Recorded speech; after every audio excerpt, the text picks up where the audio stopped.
couple devoted to God and each other. He always put her first in his life. Then a break-in and a brutal murder. I think my wife has been killed also in the burglary. It was vicious. Police suspect her husband, a respected church leader, but can they prove it? We didn't have the murder weapon. We didn't have any forensic evidence. Was the wrong man facing jail? I didn't do anything. What happened to the preacher's wife? Plus, a loving husband and young father vanishes into thin Nicholas air. Francisco is missing. If you can't find him, these kids don't have a daddy then. His disappearance reveals secrets almost too troubling to be true. How did I not see this stuff? Love and lies. Welcome to 2020 on ID. I'm John Quinones. We all know that marriage can be filled with ups and downs. Still, no one expects their union to shatter the way it did for the couples you're about to meet. First, Kelly Jarka, a family man and a devoted Jehovah's Witness. But when his wife ends up dead, the evidence points to him. Is it a rush to judgment? As Jim Avila first reported in 2009, nothing in this story of the preacher and his wife is quite as it seems.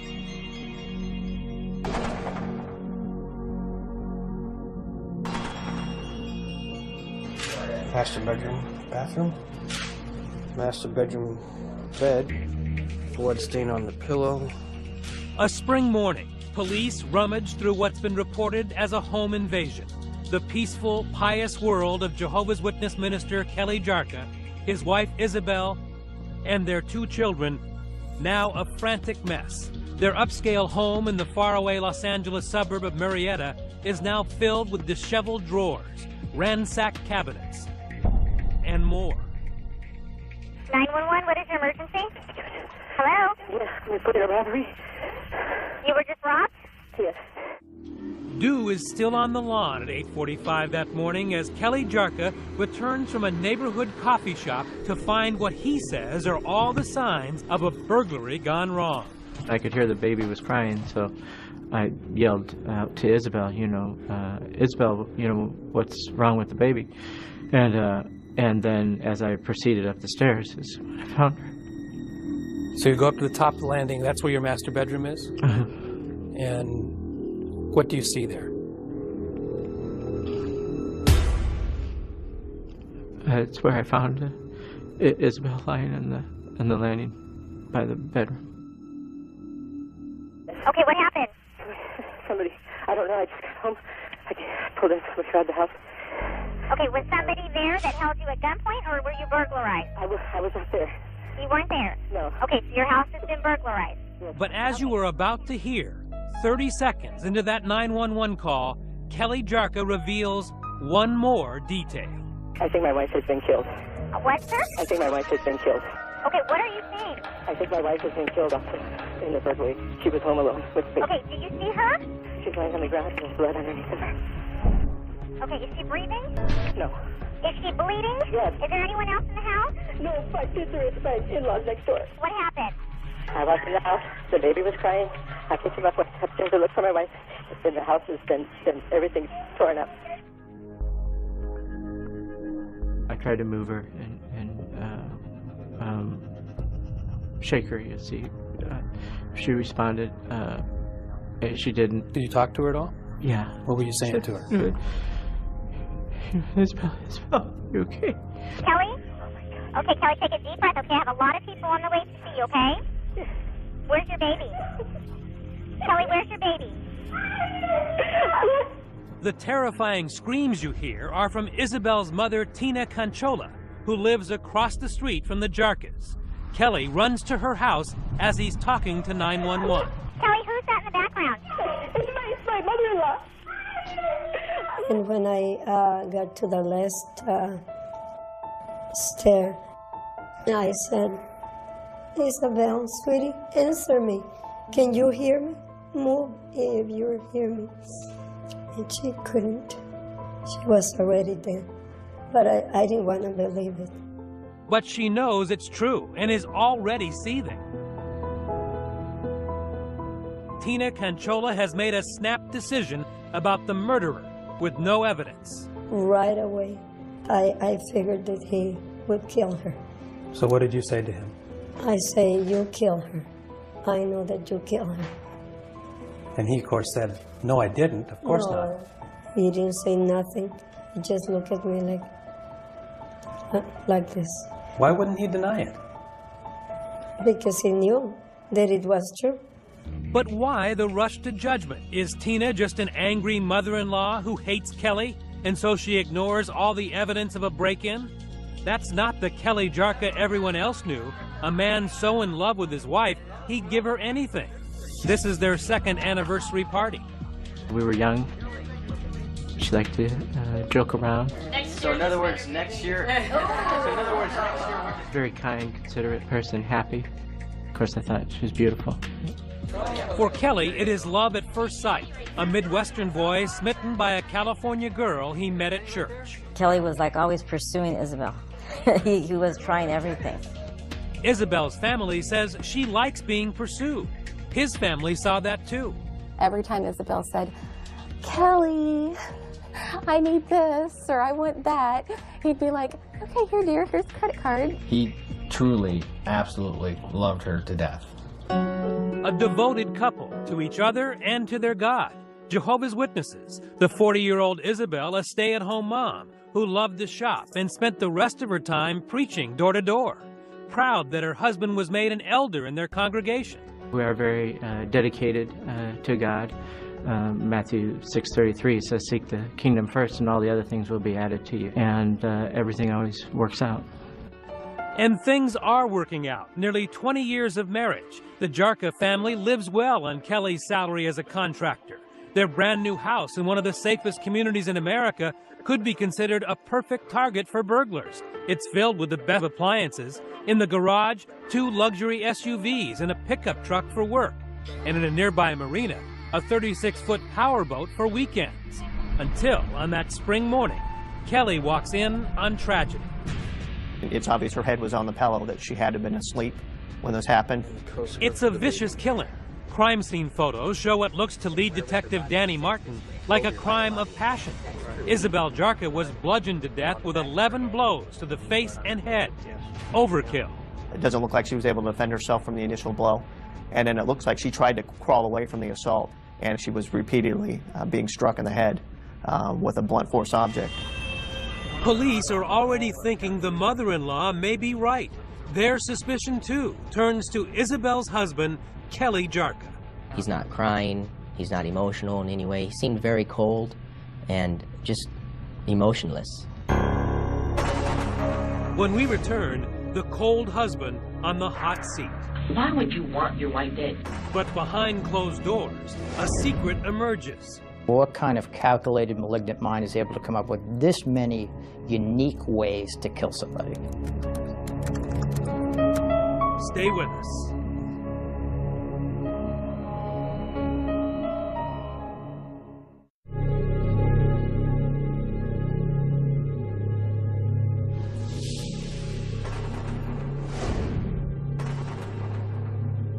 For 39-year-old Kelly Jarka, it has been a day like no other. He finds his wife brutally murdered after he makes a trip for coffee. I think my wife has been killed. Calls 911 and is immediately accused of murder by his mother-in-law, and then rushed off to the police station where the cops let him sit so they can watch his body language. He's in the interview room 45 minutes after finding his wife, brutally beaten, and there's no emotion, kind of just looking at the text messages, moving his arms. I want to see, is his posture closed? Is he trying to hide something? Did you get a feeling he was trying to help you? No, I had a feeling that he was trying to limit his exposure. So when you're sitting there, why are you acting that way? I was in shock. I was concerned about what had happened, and I didn't know what to think. Now, the prosecution and even the police believe your affect was a demonstration of your guilt. Why is that not true? Because I'm not guilty of it, of course, number one. And I think our emotional state changes, especially under a dire circumstance, under a shocking event. I didn't do anything. When I came home, Listen to me. Why would you want your wife dead? I don't. Detective Phil Gomez is not buying it, and within an hour of this 10-hour session, he tries to provoke Jarka into confessing. I think maybe you have something to do with this, and the evidence tells the truth. You know, the evidence on the body, the evidence in the house, the evidence, the hairs, the skin, things like that. Problem is, detectives at the scene are coming up empty. All that evidence Detective Gomez is threatening is nowhere to be found. And Assistant District Attorney Burke Strunsky knows he has little to work with. This was a completely circumstantial case. We didn't have the murder weapon. We didn't have an eyewitness.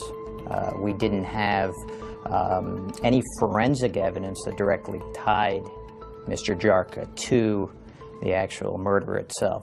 But while, as the detective says, evidence doesn't lie, the lack of it can be artfully framed by a prosecutor. She is gushing blood from her head, and yet he doesn't have a drop of blood on him. You believe that the fact that there was no blood on him was actually indication of guilt. Why does that not speak to innocence? Here, the blood was confined to the area of the killing itself, which means somebody prepared for the killing in some ways, had something to put the murder weapon in after committing the murder so that it wouldn't drip blood to other areas. So in court, Prosecutor Strunsky concentrates on what he does have, lots of incriminating circumstantial evidence, beginning with what he considers his best witness, Kelly Jarka, in the interrogation room. So, please tell me what you remember. Got up this morning, started getting, calls from work, and I went to get formula and Starbucks. This part of Kelly Jarka's account of how the murder morning began can be documented. Police quickly get the surveillance tapes at both the Long's Drugs, where he bought baby formula, and then moments later, he's at the Starbucks buying himself a coffee and his wife a latte. But phone records subpoenaed by detectives show he did not spend the early morning on the telephone, as he told Detective Gomez. The DA's chief investigator, Rodney Bishop, went over the printouts. He didn't make phone calls? No, he did not. I personally spoke to every single person that tried to get a hold of him that morning, and these people did not speak with him, didn't get a hold of him, and thought that was odd. So contrary to what he was telling you, not only was not on the phone, he wasn't answering the phone. He was not taking the phone calls, no. Next, the detectives go after the story of how Kelly says he first noticed signs of a break-in. And the door inside the house I saw was open. Open house? Like cracked open. And then I saw the door that comes from the outside to the garage was open also. In fact, that door from the side yard into the garage where the burglar supposedly came in appears to have been forced open, kicked in, leaving wood fragments on the garage floor. But police believe that Jarka kicked in that door to fake the burglary, because on the bumper of the car Kelly says he was using at the time his wife was being murdered by a burglar is a small paint chip that matches the door frame. Which would indicate that when that door was forced open and the door jamb falls onto the car that's already parked there, Mr. Jarka's vehicle, that's where the paint transfer came from. So the car was there, presumably he was there. Correct. And the police are especially skeptical of Kelly Jarka's next tale. And I see like everything's torn apart. The drawers are pulled out, her jewelry cabinet was all thrown around. The kitchen area? Going in and seeing the scene and starting to think, hey, this looks staged. There were a great deal of drawers in the kitchen, the bedroom, that had been taken out and actually removed from their track. It was odd that somebody took the time to actually remove these from the mechanism. They also think it's strange that the phantom burglar, as they call him, left behind $500 in a bedside table and a laptop computer, while taking a much heavier and more difficult-to-sell desktop computer tower. But all that pales to this bombshell. What the prosecutor says is the clear motive for Isabelle Jarka's death. He did it to make $1.3 million in insurance. 3 weeks before Isabelle was murdered, Kelly Jarka arranged for 3 new insurance policies on the wife he had never insured before. He is vague about them during his interrogation. I don't even know who the policy is. We had a friend who got sick like a year or something ago, and so she wanted me to get life insurance and everything. But that's recently. It's probably not even in effect yet. I don't know. But the policies were in effect when Isabelle died, and while Jarka told police he didn't know where his wife kept them, the documents were found in a file cabinet with his, not Isabelle's, fingerprints on them. You would have to be an idiot to take out life insurance on somebody 3 weeks before. I don't know how anyone would think that they could do that and get away with it. But the prosecution claims Jarka was desperate enough to be reckless, high-living, leaving him deeply in debt. He shows the jury this bank letter dated days before the murder, warning him that he is in default, 2 months behind on his mortgage. Things were really coming down to the wire as far as foreclosure on the house. And Isabelle's mother says there was enough financial stress at home for her daughter to openly threaten divorce. Mom, if I go, me and my kids to your house to live with you guys, do you agree for me to stay there? And I say, of course. Not enough incriminating circumstantial evidence yet? Here's another smoking gun. One of those laptops left behind is jammed with suspicious entries. Those searches give you a glimpse into the mind of a psychopath. The thought process that goes into even thinking about how many ways that he could kill his wife shows a demented resolve and planning to end Isabelle's life. Among the shocking Google searches, poisons that cause instant death, how long to medically suffocate, how to drug overdose, can you suffocate from a pillow, cyanide and suicide, can a BB gun kill you, how long does it take to suffocate, the best way to die, and how long to wait to remarry. Chilling. I mean, what kind of calculated malignant mind is able to come up with this many unique ways to kill somebody? Even Jarka's own public defender, Aaron Kirkpatrick, was shocked by what was found on Kelly's computer. It's very harmful. When I saw the computer searches at first, I was very concerned. But just the computer searches alone is not enough evidence. Kelly Jarka spent a year in jail waiting for trial, and then never took the stand to defend himself or proclaim his innocence. But he does sit down with 2020, and when we return, the fallen minister's first interview as we confront him with the evidence. Why would she be asking these questions? Stay with us.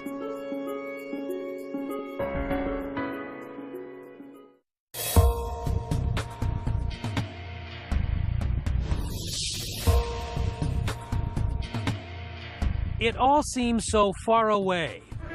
There you go. The Jarka's 19 years of happy marriage, suddenly a distant memory. 911, what is your emergency? Marred by Isabelle's murder and the May 2008 arrest of her husband, Kelly. A nightmare that began with the early morning discovery of her body, as Kelly Jarka told police just an hour later. I ran over there and it's, and I couldn't move her. Did you end up rolling her over? No. What did you notice about her head? Just that it was all the blood. Did you think she was dead? Yeah, I thought she was shot or something happened to her. Is this a guilty man talking? How do you forget that you had to step over your wife's body, get your baby, come back with your baby, and then step over your wife's body again? Right. He left all that part out. The detectives say they are struck by his lack of emotion and odd behavior. They think it's circumstantial evidence of guilt. Everything is pointing towards you. I want to get a reaction from Mr. Jarka.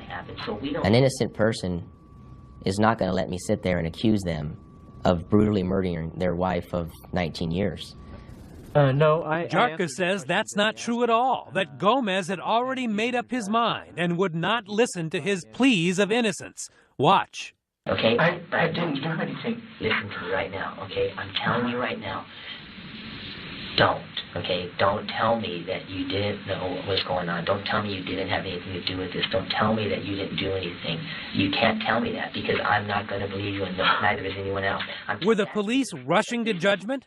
Jarka holds to his story even when Detective Gomez lies, as police are allowed to by law during interrogations, claiming forensic and direct evidence that simply did not exist. I'm telling you, there's all kinds of trace evidence out there. There's evidence under fingernails. There's evidence in carpet. There's evidence in beds. There's evidence all over the place, okay? What was the evidence against you? There was none. No physical evidence. They didn't find your DNA on your wife? No. Any hairs, fibers? No. To find the murder weapon? No. They tested me as soon as I was interviewed for DNA swabs, fingernails, hair, everything. I had no altercation marks or whatever on me. No blood, anything like that. And were there clothes found in your house with blood on them? No. How about the drains? Were those looked at? Yeah. Did they find any blood? Nothing. How about any bleach that might have been used to destroy the blood? Nothing. So there's no physical evidence that you either were covered with blood or tried to get rid of the blood in your house? Correct, as well as in our vehicles. But what about all that damning circumstantial evidence? Kelly Jarka says the prosecution exaggerated his financial troubles, and in fact, a careful read of Jarka's record shows he was not in any danger of imminent foreclosure. Defense attorney Aaron Kirkpatrick. And then he'd make a payment, might get a little behind, but not dire. So was it fair to tell the jury that he was desperate and was being foreclosed upon? Absolutely not, because there's no evidence of it. Despite what his mother-in-law says, Kelly Jarka denies any serious marital trouble. And in fact, Isabelle had never asked her church or a lawyer about divorce. Police were never called to the house for domestic violence. We never discussed divorce. We just had a 6-month-old baby. We were happy. But what possible explanation could he have for those sinister computer entries about death, remarriage, and insurance payouts? First, he says the computer had no password on it and claims his wife made those horrific searches. Who was asking these questions then? I would have to say Isabelle. You know this woman pretty well. Mm-hmm. Why would she be asking these questions? We did co-sleeping with our baby. She was concerned for his safety as far as suffocation, things like that. Wanted to remarry after death. She had a friend who lost her husband in death. But there's a lot here about how to kill someone. There were also searches at that exact same time for things that only Isabelle would search for. Beading, how to make necklaces, stores like Claire's, I think is one of them. Piles and piles of circumstantial evidence, a 3-week trial filled with it, but nothing to connect Kelly Jarka directly to the murder. Are you surprised that you can go to prison for the rest of your life on circumstantial evidence alone? Very. To be able to convict someone of a crime when there's no evidence against them other than a theory is unthinkable, especially in something so serious as this. You must impartially compare and consider all the evidence that was received throughout the entire trial. And just before the jury is sent to deliberate, a powerful message from the judge that should help Kelly about how circumstantial evidence is to be used. If there are 2 reasonable interpretations to that circumstantial evidence, and one of those interpretations points toward innocence, they must accept the one that points toward innocence.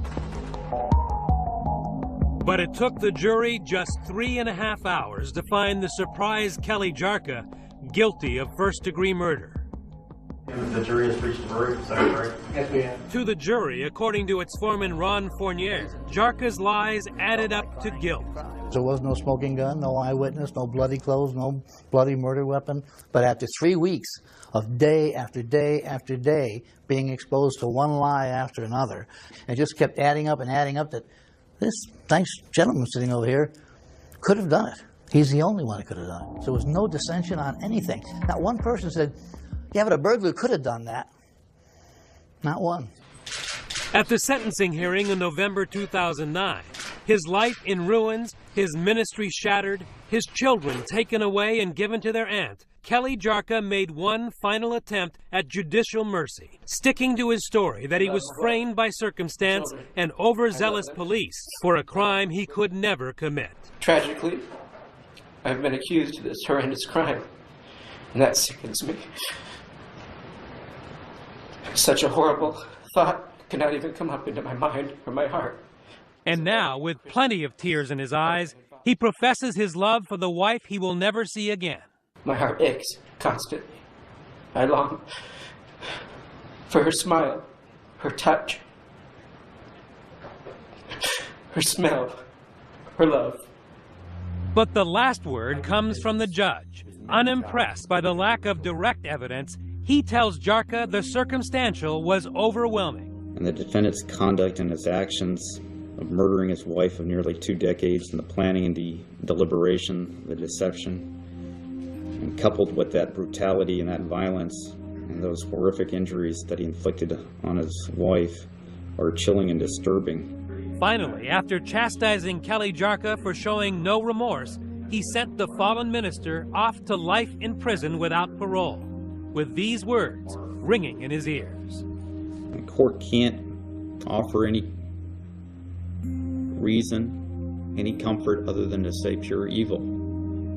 That's all it is, pure evil. People are going to remember this case because they're going to reflect for a moment. They're going to tremble when they hear the name People versus Kelly Lee Jarka. Kelly Jarka appealed his conviction, and it was denied. The couple's children went to live with Isabelle Jarka's sister, and as of 2011 are reportedly doing well. Up next, a husband and a father who suddenly disappears. The search is on for a SeaTac father. Dozens join the search for a missing man as new clues. And he leaves behind a trail of secrets. There's a bit of a dark side to him, troubled. Stay with us.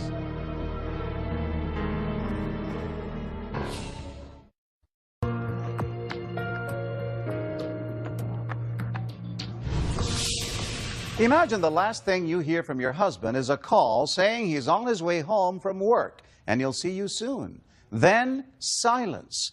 That is, until his deserted car is found and the tough questions really begin. Was it foul play or something even more sinister going on?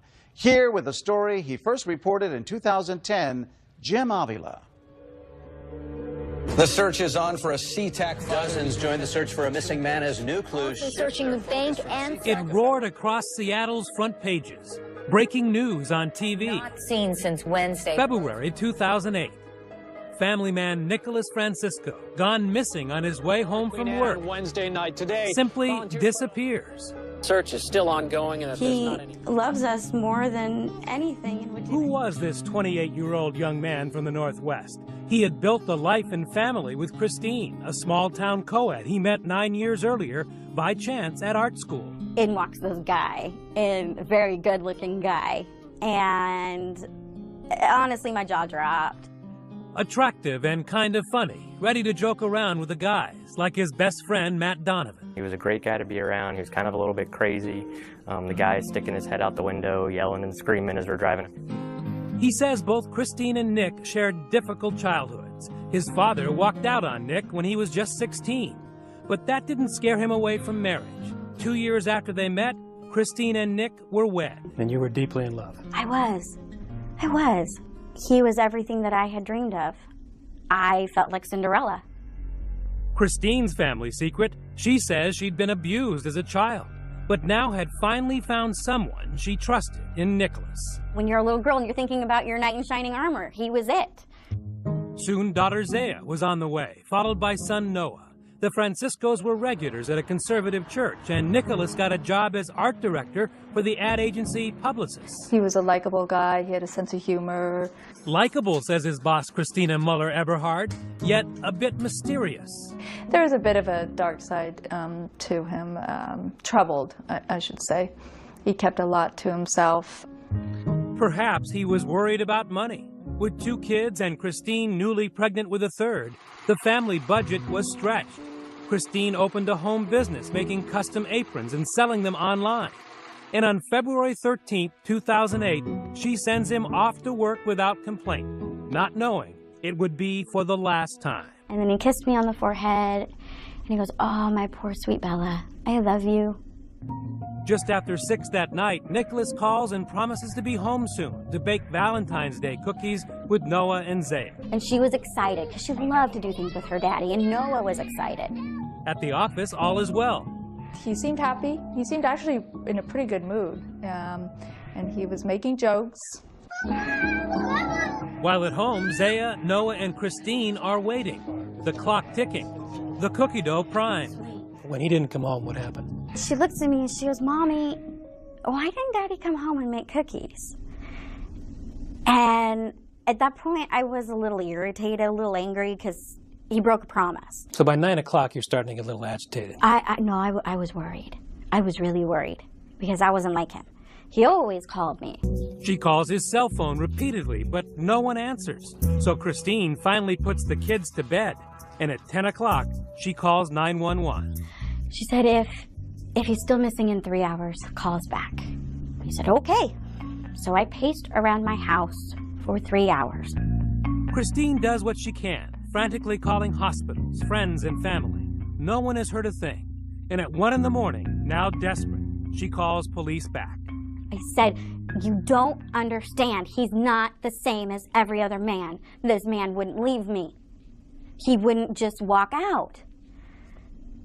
Police react quickly for a missing persons case. Detective John Holland is assigned the next morning and finds little suspicious. We had no known motive. He wasn't in the drug world. No. He didn't have people who were on the outskirts of society. He didn't associate with them. No. He was pretty much a homebody. That's correct. And outside the police station, an army of friends and family, church members and co-workers organize a massive search, led by family friend Lee Brown. Following his usual route home, we cut that area up into like 5 different areas. We drove for probably a solid 6 hours. Missing posters go up. The ad agency where Nick worked hires a private eye and shuts down his entire department to hit the streets and hand out flyers. We were worried. We were really worried. One of your coworkers go missing. You know, you want to do something about it. Hi. We have a friend of ours that's been missing since Wednesday. I don't know if you've seen it on the news. Out-of-town friends show up, including best buddy Matt, who consoles Zaya and the very young but very concerned Noah. He asked where his dad was, and it just killed me. It tore me up inside because, like, I shouldn't have to answer this question for him. His dad should be here.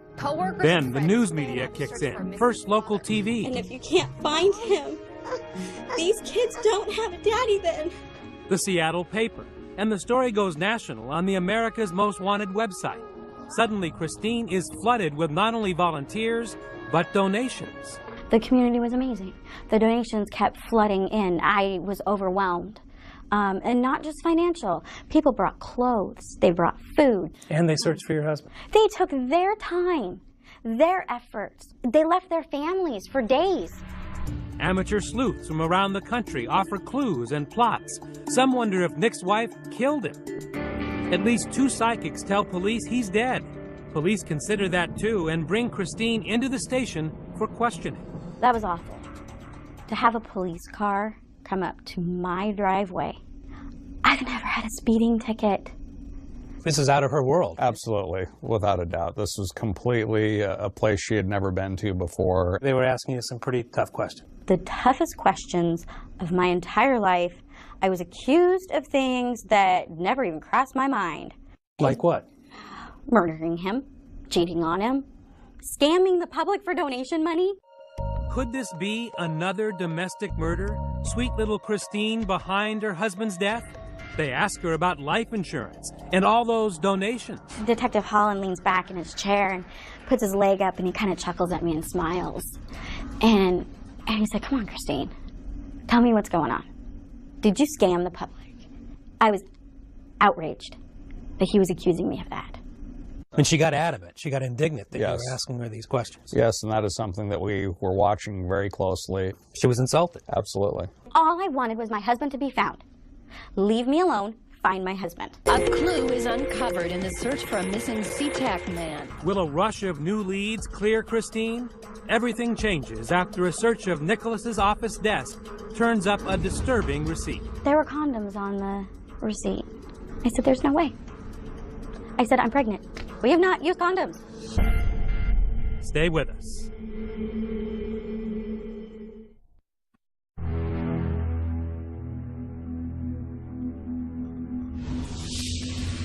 Where is a 28-year-old devoted father of 2? Hello, everybody. There has been a big break in the search for a missing SeaTac father.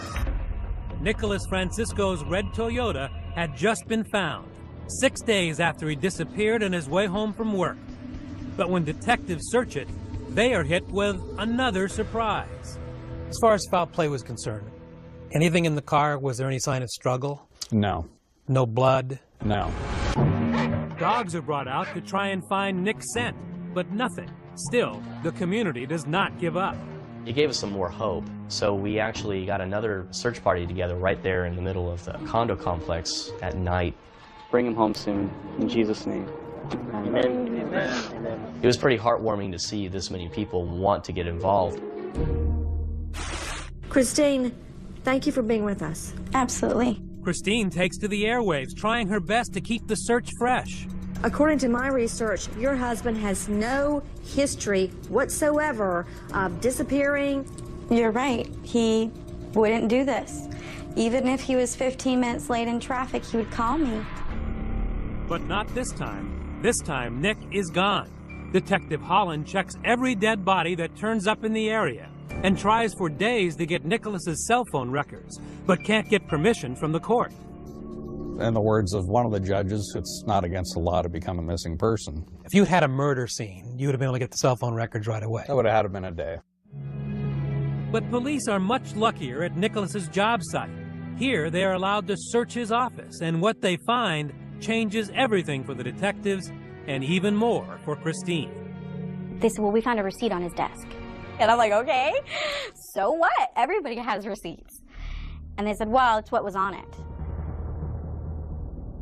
There were condoms on the receipt. I told the detective he was mistaking. I said, there's no way. I said, I'm pregnant. We've been trying for a year to have a baby, and I finally got pregnant. We have not used condoms.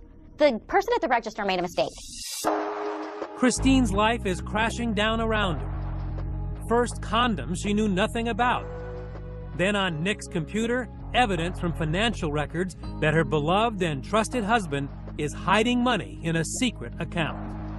That account was used to pay for things he didn't want me to know about. She can see from records that he's been eating out while she's been struggling to feed the kids. And back at the police station, Detective Holland has finally obtained those cell phone records. And what'd you find out? Nicholas Francisco had a double life. Nick had been living a secret life, making calls to other women he was dating on the side. How awkward was it to have to put it in black and white to her that her husband had a second life? It was either that or deliver the other news, and that he was a victim of a homicide or foul play. Detective Holland showed her evidence that Nick was not only cheating, he was a player, a swinger, with internet names like Funtime Steven and Horny Steven. His MySpace page listed his interests as women, couples, sex, nudity, and his sexual orientation as bi. Some of that money in the secret account was used to pay for adult websites specializing in hooking up. He was soliciting sex. He put pictures of himself out. When I saw those pictures, I felt so sick. It was too much. It was just too much. Clues lead police and Christine to an anything-goes sex club in Seattle, salaciously called The Wet Spot, as well as a local bar where he met swingers at their weekly parties. I feel like an idiot. How did I not see this stuff? So there were red flags when you look back. When I would call him on his cell phone when he was supposed to be working late, there would be loud noise in the background. I'd say, well, what's that? Because I'm like, it sounds like you're at a bar. No, I'm in the kitchen and, somebody's doing dishes. And stupid me believed him. Now the evidence was too hard to deny. Police had cleared Christine of any notion of foul play, but she was torn between, okay, he's alive, and I wish he was dead. I'm being asked to choose between two bad situations. And yeah, the one that would hurt the least would be that he was dead, because that means that he didn't actually choose to leave me and my children, that he didn't actually choose to walk away. Christine soon files for divorce, making Nick an official deadbeat dad. She gives birth to their third child, a baby son. Police kept looking. They made Nick the king of spades on a missing persons card deck, but the case loses momentum. Until Christine gets a phone call that nearly floors her. A state bureaucrat wants her to know she has a child support check waiting for her. And I said, are you kidding me? who's the check from? And I said, I need to know if this came from my ex-husband, because I need to know if he's alive or not. And she told me, she said, it says that it's from Nicholas Stephen Francisco. Nick, hiding away for about a year now under an assumed name, finally made a mistake.